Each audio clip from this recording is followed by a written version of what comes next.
It can be really frustrating when you settle in to watch some TV, but your screen doesn't turn on. But before you go out and purchase a new TV, you might be able to fix it. Well, in today's tech video, I'm going to show you how to troubleshoot and fix your Hitachi TV if it won't turn on and you have a black screen.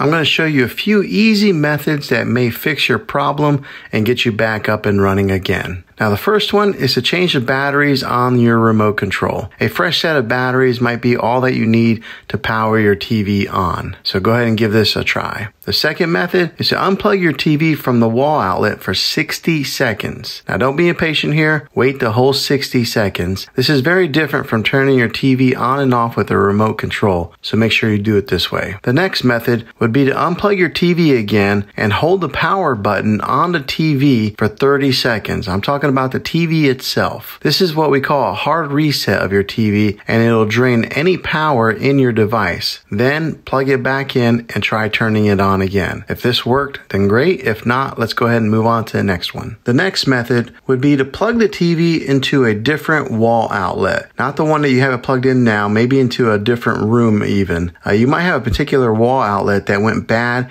and doing this will make sure that you're getting the correct power source to your TV. The last thing to try would be to check all the cables that are plugged into your TV. Make sure they are all the way plugged in. Sometimes a power cable can get loose and not give your TV the connection that it needs to power on. Now, if that doesn't work, well, then you might have to buy a new TV. Sometimes it's better just to buy a new TV than to get one repaired because of how TVs have come down in price these past few years. So I'll put a few links in the description down below of some recommended TVs. Well, thanks for watching this video, guys.